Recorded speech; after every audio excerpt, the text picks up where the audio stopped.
Kemudian nanti saya masuk penjara, anak saya bagaimana? Zaman sudah canggih, kita bisa melihat di mana-mana di negara di luar Indonesia, ganja medis itu kan sudah bisa dipakai sebagai obat.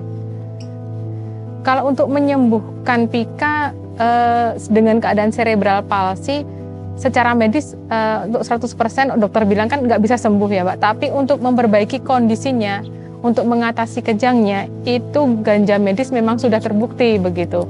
Sebenarnya upaya riset tidak pernah berbenturan dengan undang-undang. Karena di dalam undang-undang narkotika tidak ada pasal yang melarang riset terhadap tanaman narkotika golongan 1, termasuk tanaman ganja.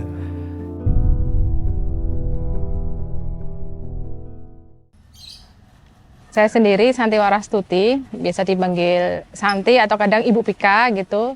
Mak Pika juga kadang gitu ada yang manggil. Saya usianya 43 tahun ini. Pika, nama komplitnya Pika Sasi Kirana. Dia lahir 25 September 2008, begitu. Kalau dari gejala awal mulanya sakit, totalnya sudah dari 2015 sampai 2022, 7 tahun. Jadi kalau Pika itu kan kondisinya cerebral palsy. Jadi kondisi cerebral palsy itu biasanya ada penyakit penyerta, yaitu seperti epilepsi, pneumonia gitu.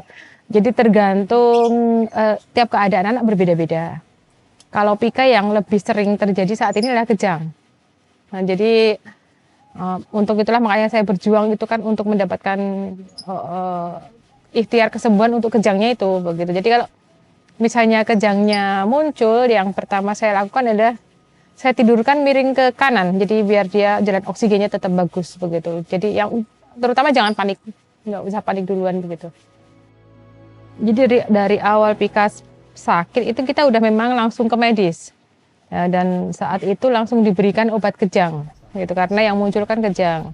Saat ini pun masih juga mengkonsumsi obat kejang. Jadi setiap bulan masih rutin kontrol di rumah sakit dengan terapi obat medis.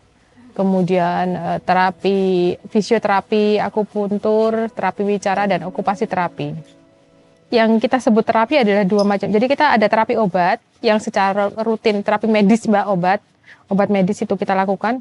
Selain itu ada juga terapi fisik kayak fisioterapi, terapi wicara, okupasi terapi yang kita lakukan di rumah sakit.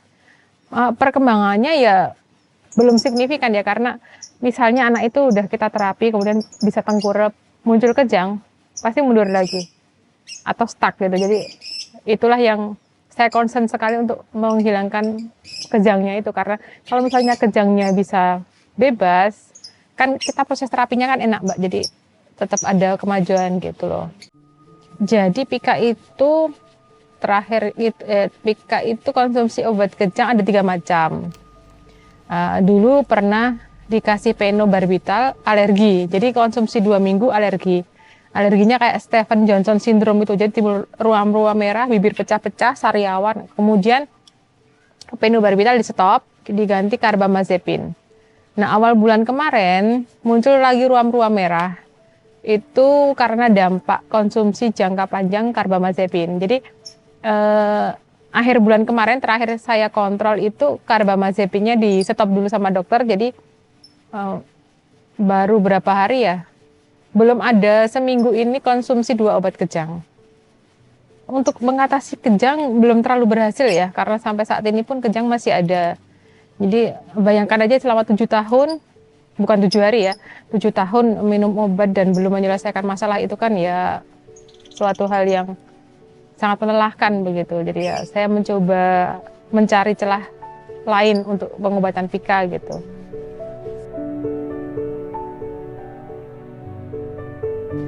Karena kita sendiri kan melihat ya, sekarang ini kan zaman sudah canggih, kita bisa melihat di mana-mana di negara di luar Indonesia, ganja medis itu kan sudah bisa dipakai sebagai obat. Dan ada teman yang sudah menggunakan juga ganja medis, yaitu ibunya Musa, beliau menggunakan di Australia. Dan perkembangannya sangat signifikan, jadi ya saya kan juga pingin seperti itu, dan pingin hal itu bisa saya dapatkan dengan legal, dengan terawasi, terukur di Indonesia. Jadi accessible gitu loh Mbak. Emang kalau pertama soal riset dulu nih ya. kami menemukan tahun 2015 itu proposal yang kita ajukan ke Kementerian Kesehatan itu adalah ganja medis untuk diabetes.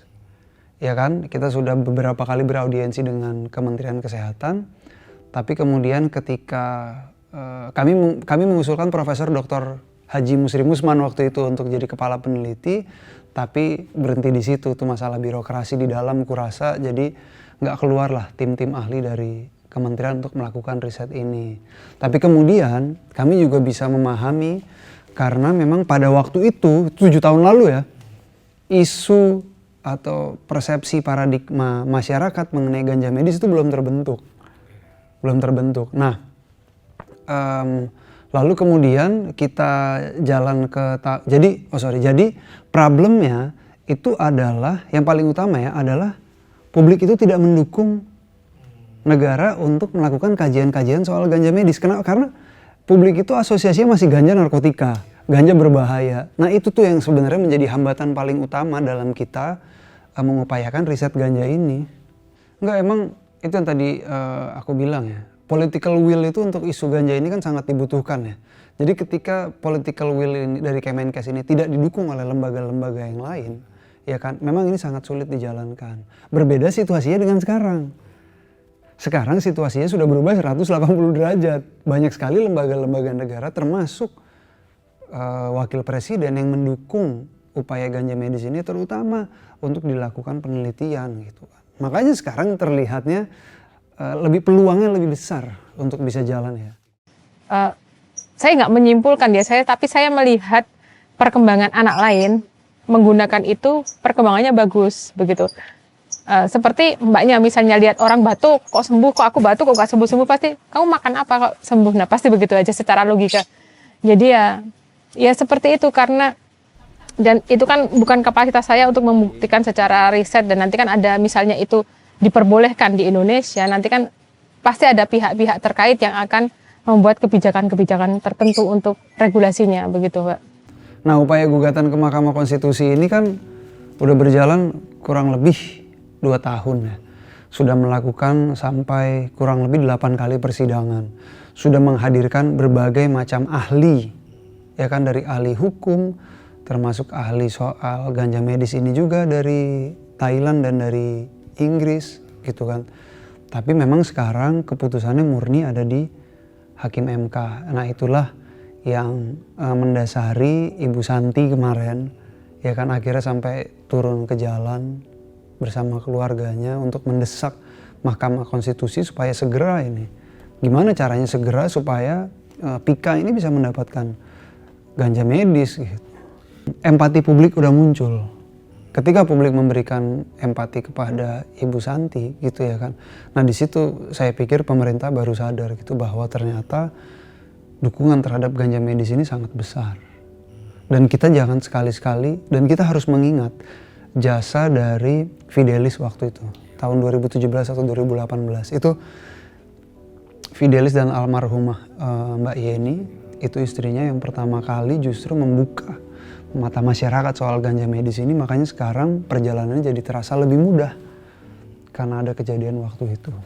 Saya nggak mau bodoh seperti nasib saya seperti Fidelis lah Mbak, saya nggak mau gitu. Jadi ya saya tetap di jalan yang benar gitu menurut saya, dan semoga pun itu pun benar gitu. Jadi saya nggak mau saya terus bodoh begitu aja memberikan, kemudian nanti saya masuk penjara, anak saya bagaimana, ya itu kan juga sebagai pertimbangan gitu loh Mbak. Kalau untuk menyembuhkan Pika dengan keadaan cerebral palsy, secara medis untuk 100% dokter bilang kan nggak bisa sembuh ya Mbak, tapi untuk memperbaiki kondisinya, untuk mengatasi kejangnya, itu ganja medis memang sudah terbukti begitu. Di luar sudah banyak riset dan terbukti teman saya pakai. Jadi kalau saya kan, saya bukan orang riset dan bukan orang peneliti dan bukan tenaga kesehatan, tapi saya kan melihat, oh itu kok cocok, oh itu. Nah saya hanya berpedoman seperti itu aja. Nanti kan yang pengambil kebijakan nanti ada bagiannya sendiri, bukan ranah saya begitu. Sebenarnya upaya riset tidak pernah berbenturan dengan undang-undang. Karena di dalam undang-undang narkotika tidak ada pasal yang melarang riset terhadap tanaman narkotika golongan 1 termasuk tanaman ganja. Gitu. Jadi saya bilang tadi lebih ke permasalahan birokrasi di dalamnya ini yang belum connect aja gitu untuk menjalankan ini semua. Kalau kami di Yayasan Sativa Nusantara ya, memang selalu fokus dengan penelitian ganja medis ini kan. Jadi yang akan kami lakukan ke depan ini adalah bagaimana tanaman ganja di Indonesia ini bisa benar-benar diteliti sampai jadi pengobatan. Itu dia. Nah, yang paling penting itu justru pada prinsipnya adalah bagaimana penelitian-penelitian ganja yang akan dilakukan oleh kita di Yayasan Sativa Nusantara bersama dengan para pendukung kita yang lainnya itu dapat menambah khasanah pengetahuan ganja di Indonesia. Itu yang pertama. Yang kedua, Yayasan Sativa Nusantara juga akan memastikan bagaimana hasil dari penelitian ini dapat hasilnya itu obat-obatan ini harus dapat dijangkau oleh banyak lapisan masyarakat.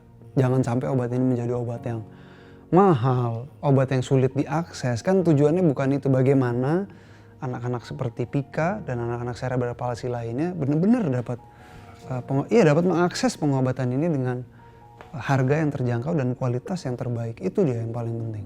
Untuk ganja sebagai pengobatan cerebral palsy memang agak sulit untuk saya katakan. Cerebral palsy ini kan kondisinya tergantung kerusakan ya. Jadi mungkin kalau untuk ganja sendiri, apa efek ganja yang diharapkan untuk pengobatan cerebral palsy itu? Nah, jadi kalau dari saat ini efek yang diharapkan mungkin bisa untuk membantu mengurangi kejang bila dia memiliki kejang gitu. Tapi sebagai pengobatan terapi untuk kesembuhan sendiri sebenarnya belum bisa kita pastikan. Iya, untuk saat ini terutama untuk jenis tanaman ganja yang ditanam ataupun tumbuh di Indonesia belum dapat dikatakan bahwa ini adalah obatnya. Tapi memang ada beberapa yang mengatakan bahwa ini mungkin bisa membantu untuk meringankan gejala-gejala penderita cerebral palsy itu, begitu.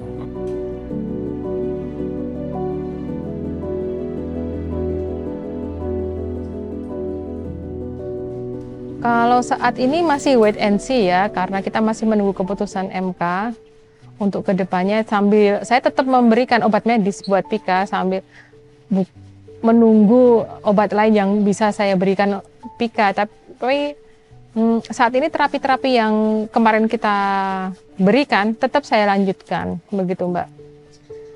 Kalau secara hasil belum ya, tapi saya semoga ini bisa membuka mata banyak orang, membuka wacana banyak orang, membuka pengetahuan pada banyak orang. Oh ternyata ganja bisa dipakai sebagai ganja medis.